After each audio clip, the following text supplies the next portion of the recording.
whispers in the dark. Our story today is called Hollow House Episode 2, Truth in the Hollow. Tonight, the silence of the Warren house will be broken. The walls whisper, the shadows stir, and the truth waits for anyone brave enough to hear it. So put on your headphones, sit back, let the lights go out, and prepare yourself for the next chapter in the Hollow House.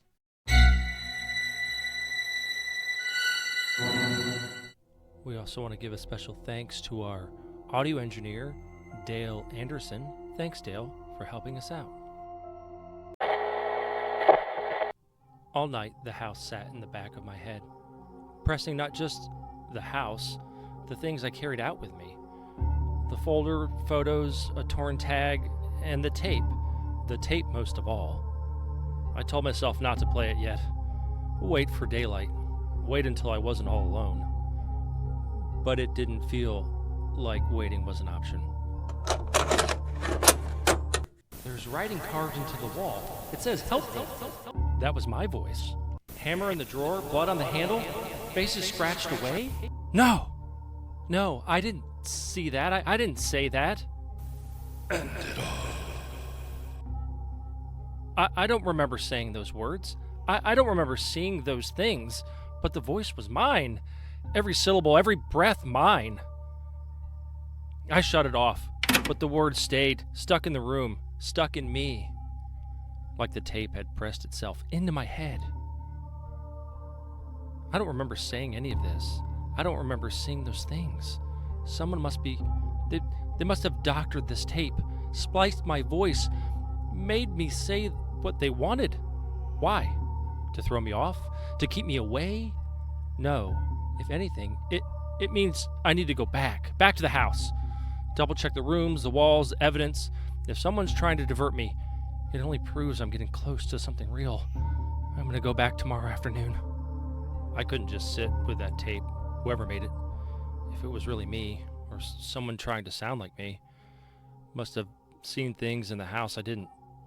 The only way to be sure was to go back, to check the rooms again, to look with my own eyes.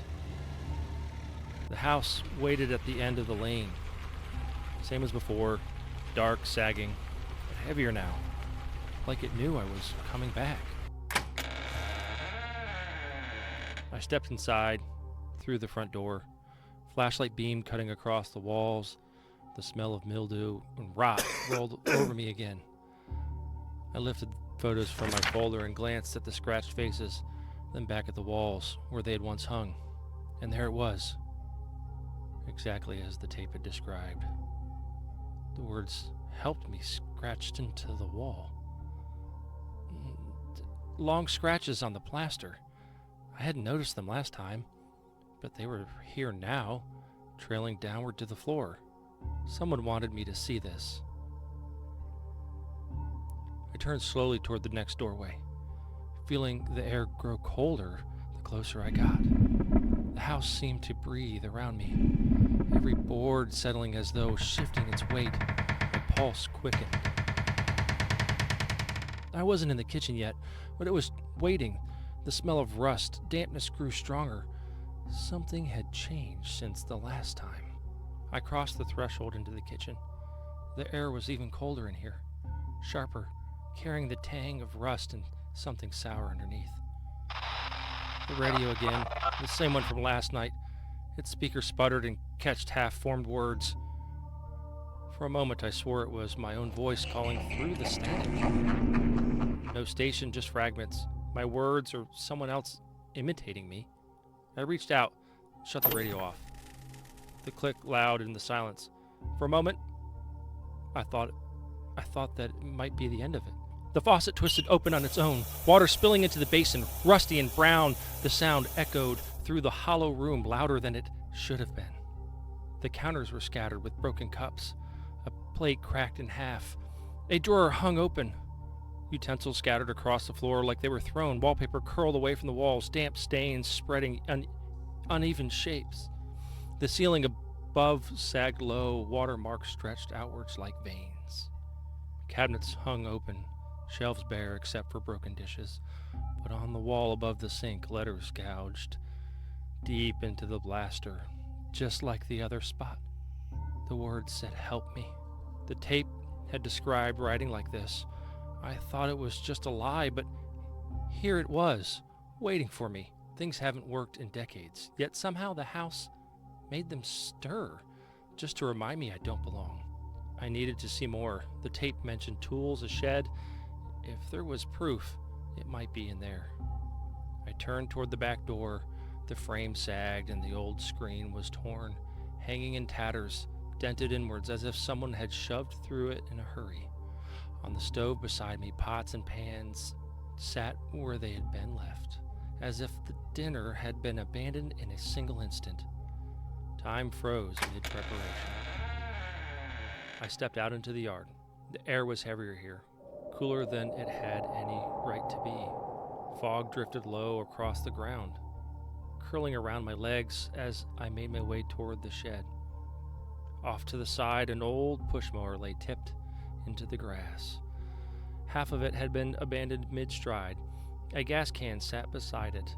The sight made my stomach twist. It looked like life had stopped here, frozen in the middle of an ordinary chore. The shed leaned against another hollow tree, and in that moment I wondered, were all the trees on this property dead and hollow? Rotting from the inside, its roof sagging, door slanted off its hinges, the old screen on the window was torn wide open. Through the glass I thought I saw movement. Just a flicker, gone as quick as it came. I gripped the handle. Rust flaked under my fingernails for a second. I almost turned back, but I forced the door open. Tools lined the walls, rusted saws, wrenches, hammers, all left to rot. But one lay apart, cleaner than the rest. A heavy hammer, its head stained dark, not with rust, and scattered around it bones, some splintered, some whole, clumps of fur matted with old blood.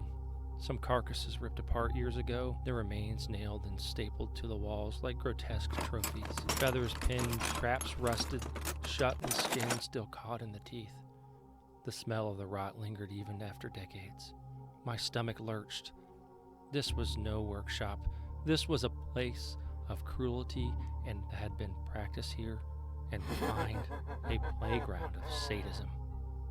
I couldn't stand to take it. I couldn't look any longer. Instinctively, I reached for the hammer, clutching it tight in my hand. The fear of this place prickled through me, uneasy, tingling in every limb. Holding it gave me some small illusion of safety, as if the weight of it the tool alone could keep the darkness at bay. I froze at the corner of the window.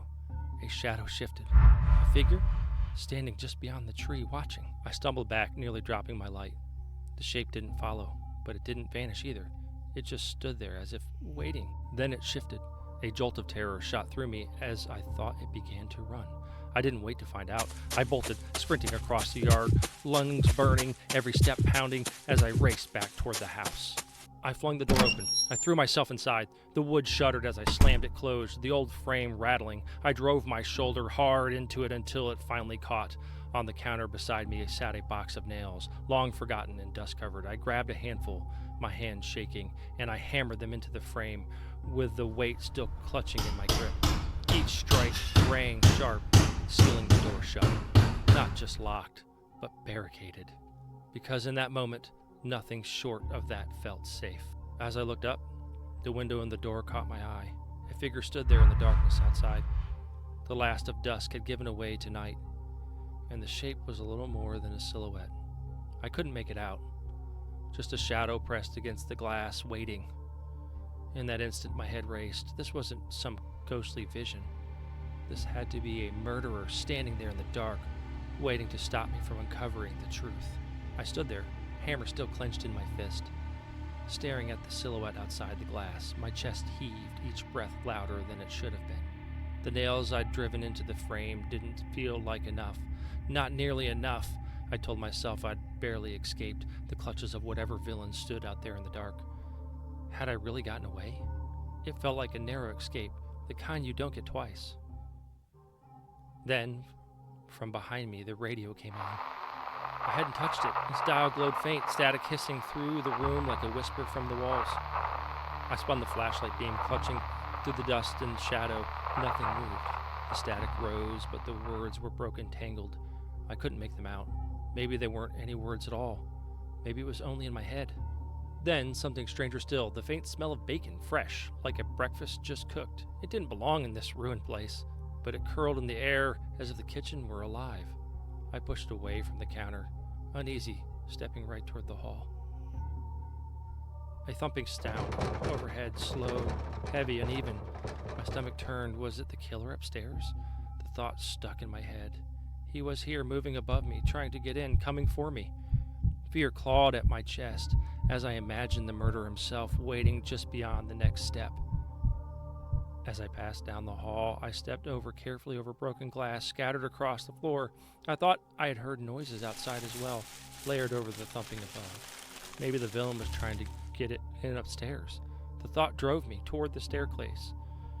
The windows needed to be shut before anything or anyone could slip inside. The house seemed to breathe with it.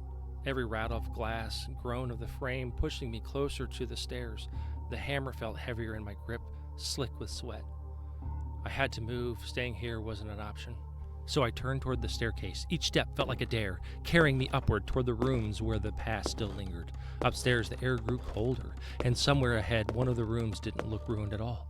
And for a flicker, it looked alive, as if it were still in 1984, untouched, waiting for me. I rubbed my eyes, and it was gone.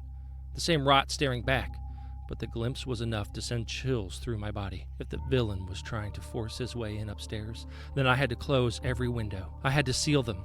I couldn't let him damage the evidence that this house held. I had to keep him out, preserve what was in here. The truth was in these rooms, and I was onto him. I was onto this murderer, and if I could hold myself together long enough, I would find out what really happened to this family. Standing in the dim hall upstairs, the air began to freeze my bones. At the far end of the window, gaped open curtains fluttering like pale hands in the draft. I hurried to it. I shoved it shut and drove nails into its frame, the sound cracking through the silence. Then I moved room to room, closing each window tight and sealing it with the same trembling rhythm. A poor defense, maybe, but it was all I had. Each nail was a promise. I would keep him out. I would keep that evidence safe, and I would find out who the murderer really was. Then, in the bathroom, the shower kicked on. Water sprang into a tub that hadn't seen use in decades. I froze. I breathed shallow. Over the hiss of the water came something worse. The sound of children singing off-key, groaning and moaning, voices raising and falling in broken harmony. I can't get them out of my mind. Keep it together. This is just stress, just fear talking. This is what he wants, the murderer. He wants me rattled. He wants me shaken. He doesn't want me to get to the truth. He wants to scare me out of finding the truth. It's him. He must be coming for me. On the table by the window, I found a letter. Yellowed, edges curled, scrawled in frantic handwriting. The words spiraled, a madman's ranting.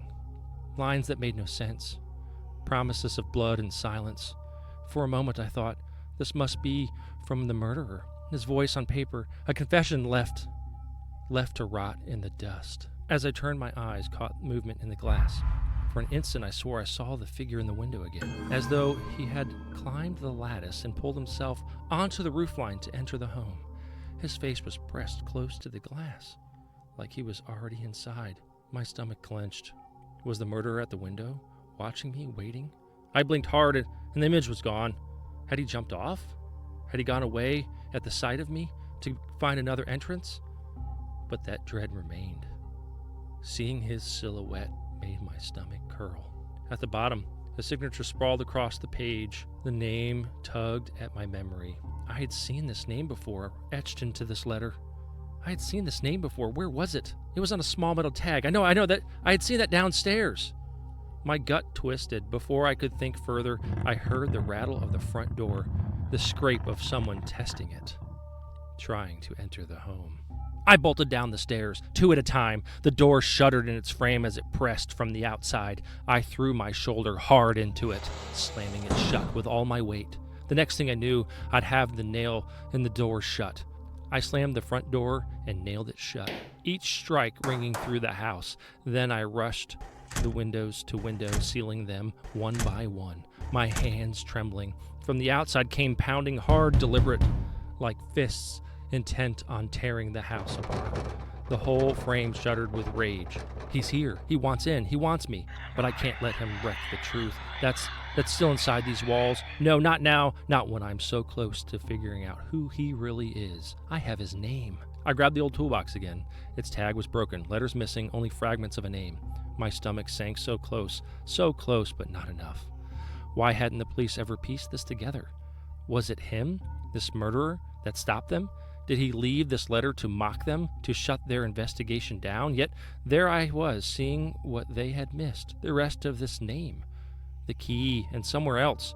This letter, this was an admission of guilt, a confession in plain sight. How, if I could get out of here alive, I could take it to the police, and they would know the name, they would know who this was, and this letter would be enough evidence to put him away. They would know the man. They would tie him to these murders at last. The banging moved, crashing against every side of the house. It was like he was everywhere, circling, hunting, waiting to break through. I had to move, had to think. If the rest of this name was here, maybe it was below, maybe the basement, maybe on another tool, another tag, or maybe just a way out, through a window, back to the car. If I lived long enough to reach it, I just had to get back to my car. I stumbled to the basement, the pounding, the walls, the whole house shook and trembling as if it might cave in. I had no choice. The basement had to hold some answers, or at least a way out alive. I could crawl through a basement window. I could make it out. I only had to get down there and sneak around the front. I forced myself down into the dark, each step groaning, dust spilling from the joists. The air was damp, heavy. My light caught on the shelves lined with rusted jars, only old oil paint cans and tools left to rot. The smell of mildew mixed with iron, sharp in my nose. In the corner, papers scattered and curling on a workbench. I rifled through them with shaking hands. Receipts, invoices, and then a name. A name signed across to the bottom of a page. My chest clenched. I knew that this name. I'd seen it before. This name from the letter upstairs. The same one. The same handwriting. I got you. A chill ran through me. Ah, I whispered it out loud. I know who this is. I know who this murderer is. And in that moment, I realized it was the father. I had wondered it all along. It was the father who did this. That this place, this shed, this house had always been his lair. Every sign pointed here. How else could this toolbox, this letters, all bear his name? How did the police not catch this? How did they not figure out it was him? I must escape to tell them. But even as that thought formed, I wasn't sure. My mind screamed with doubt. Was I seeing what I really thought?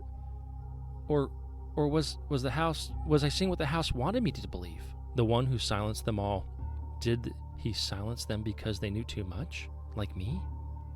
Were they about to reveal his secrets, his evil, his dark desires? Now he wants me too. He's coming for me. He's here. He's outside. He's coming in to get me. I must escape. There, a window.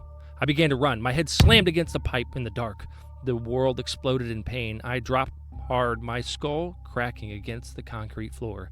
The beam light rolled across the walls, and in an instant caught a shadowy figure standing there at the bottom of the steps. I tried to shout, my voice breaking. I know who you are. My last thoughts before the dark closed in were of the name on this paper, burning in my mind, the truth revealed, the truth right here, finally in my grasp, and then nothing.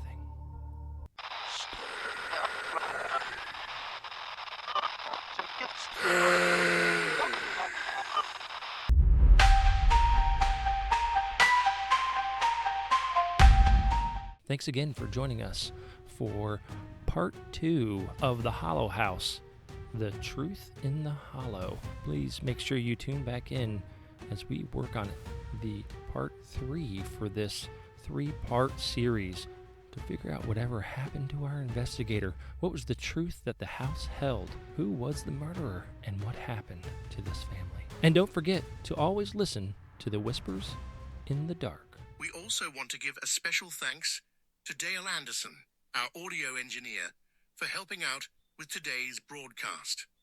This broadcast was brought to you today by Dark Dial Studios. This is Whispers in the Dark.